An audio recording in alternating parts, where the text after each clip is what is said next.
Mara Tony! Mara Tony! Ikaw, anong trip mo?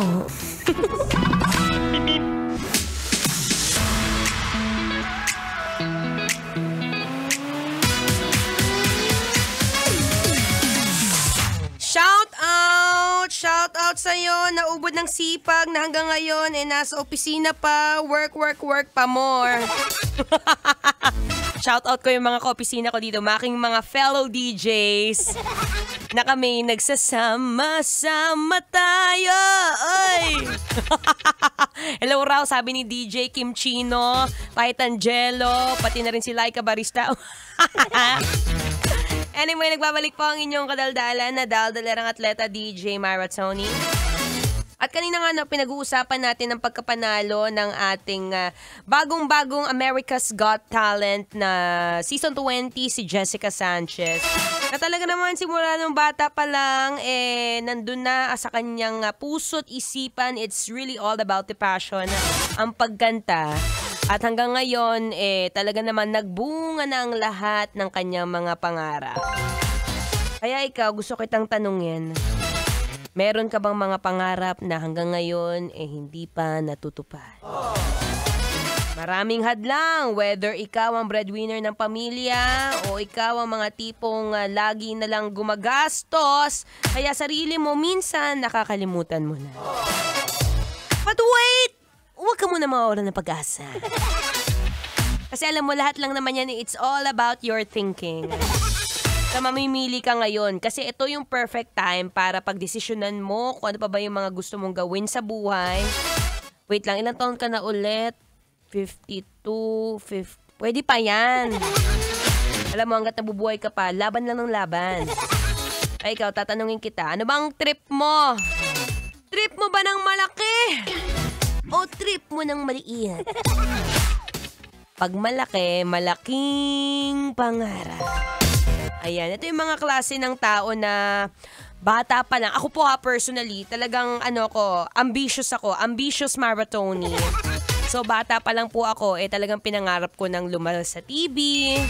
Tanda-tanda ko yon nung bata ako. Sabi ko, teka lang, hindi ako pwedeng mamatay hanggat hindi ako nakikita sa telebisyon. Oo, kasi tapos sabi ko, hanggang ngayon, nandun pa rin siya sa akin na hindi ako pwedeng mamatay hanggang hindi ako nagiging bilyonarya. Ayan, yan yung mga klase ng tao na malaki mangarap. Pero kung on the other hand, kung ikaw naman yung klase ng tao na sakto lang, okay lang kahit hindi masyadong malaki, okay na doon sa simpleng bahay, simpleng buhay, kahit hindi masyadong malaki ang sweldo, pero masaya. Diba? May kilala naman akong ganyan, shoutout din sa tatay ko. Ever since naman yung tatay ko rin po, talagang pinangarap niya lang ng simple living.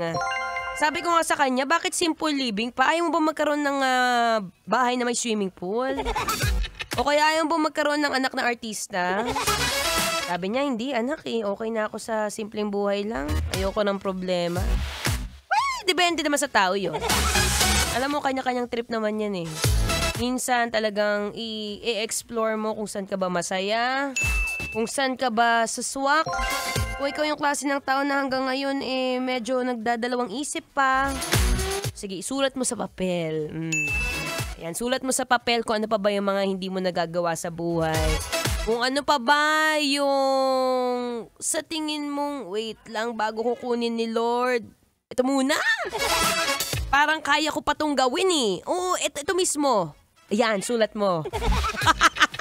Si Laika Barista, sumisigaw, hinahanap na ako, Sige nga, isa. Ha? Tigil ko na raw to. Narinig niyo yung mga boss. Anyway, sulat mo muna yung pangarap mo dyan, balikan kita mamaya. Magti-TikTok lang ako, masipag kami Ito na nga, Laika Barista. Kulit Ha?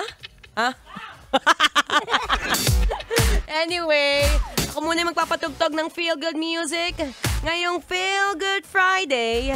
Dito pa rin sa 90.7 Love Radio. Kailangan pa bang i-memorize yan? Basic. Metro's number one. Metro's number one. Love Radio.